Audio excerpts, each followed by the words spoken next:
Good morning to everyone. आज मैं jam education से आपको जेनेरिक और ब्रांडेड मेडिसिन में क्या डिफरेंस है, what is the difference between the generic medicine and branded medicine, मैं उसको एक्सप्लेन करने जा रहा हूँ। तो देखिए, जैसे ब्रांडेड मेडिसिन है, एक एक एग्जांपल से मैं इसको आपको समझाऊंगा। जैसे पैरासीटामोल या डोलो आप कह सकते हैं, जो कि मैक्रोलैब का है। कालपोल जो कि स्मिथ क्लिम्बिचम ग्लैक्सो का है, और सूमो जो कि अल्केम कंपनी का है। लेकिन ये सभी के सभी जो अपने केमिकल रखते हैं वो केमिकल पैरासीटामोल है। तो मतलब अगर कोई डॉक्टर किसी पेशेंट को डोलो प्रिस्क्राइब करता हो या कालपोल प्रिस्क्राइब करता हो तो वो क्या प्रिस्क्राइब कर रहा है? वो पैरासीटामोल प्रिस्क्राइब कर रहा है, ना कि डोलो, ना कि कालपोल, ना कि सूमो। तो इससे मैं आपको बताना यह चाह रहा हूँ कि ये जो इसका केमिकल है वो केमिकल जो है वो पैरासीटामोल है, ना कि वो डोलो और कालपोल और सूमो है। ठीक उसी तरह से जेनेरिक में जो आप मेडिसिन लाने जाएंगे तो आप जेनेरिक मेडिसिन से डोलो या कालपोल नहीं मांगेंगे, आप उसका पैरासीटामोल मांगेंगे। अब अब क्वेश्चन उठता है, क्या दोनों मेडिसिन सेम है? तो हम कहते हैं यस, दोनों medicine, both the medicine are same. लेकिन अब आप पूछेंगे कि डॉक्टर क्यों नहीं प्रिस्क्राइब करते हैं जेनेरिक मेडिसिन, और केमिस्ट क्यों नहीं बोलता है जेनेरिक मेडिसिन खरीदने के लिए? तो आप इसको इस उदाहरण से समझ सकते हैं।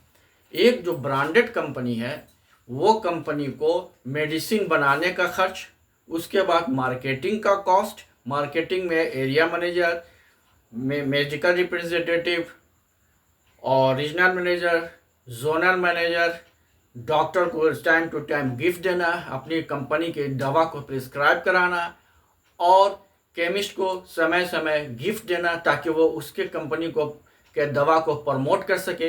ये सभी का खर्च उसमें जोड़ा जाता है, जिससे दवा का दाम ज़्यादा से ज़्यादा बढ़ जाता है, और फिर बेनिफिट कराने के लिए, प्रॉफिट कमाने के लिए उसका दाम ज़्यादा से ज़्यादा रखा जाता है। लेकिन जेनेरिक मेडिसिन में क्या होता है कि हम जो जेनेरिक मेडिसिन जो होता है उसमें ये प्रमोशन का कोई भी ऐसा खर्च नहीं होता, वो डायरेक्ट पेशेंट के लिए बनाया जाता है। और गवर्नमेंट के द्वारा यह काम अभी जो किया जा रहा है, जेनेरिक दवा जैसे कि जन औषधि है, ये बहुत ही अच्छा कदम उठाया गया है। लेकिन इस कदम को और आगे से आगे बढ़ाना चाहिए, और इसको कंपलसरी कर देना चाहिए कम से कम सभी हॉस्पिटल में कि वो जेनेरिक मेडिसिन लिखे। और ये जो जेनेरिक मेडिसिन है ये सबसे ज़्यादा लाभदायक लोअर मिडिल क्लास और मिडिल क्लास पीपल के लिए है। हम खुद एक मेडिकल रिप्रेजेंटेटिव रह चुके हैं, मैं जानता हूं कि ना तो जेनेरिक मेडिसिन लीजिए या आप ब्रांडेड मेडिसिन लीजिए, मेडिसिन के नाम पर मत जाइए, मेडिसिन के केमिकल पर जाइए। केमिकल को पहले पूछिए, केमिकल पैरासीटामोल है तो आप पैरासीटामोल आप किसी कंपनी का ले या पैरासीटामोल जेनेरिक का ले, उसमें आपको कोई फर्क नहीं पड़ेगा, आप आसानी से यूज़ कर सकते हैं।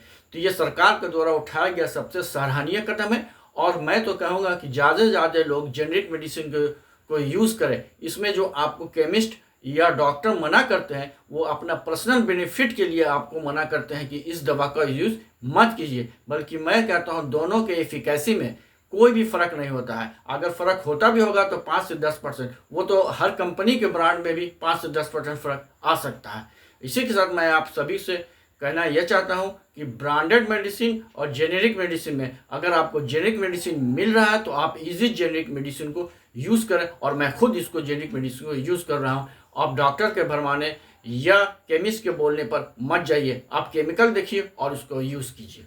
Thank you, have a nice day.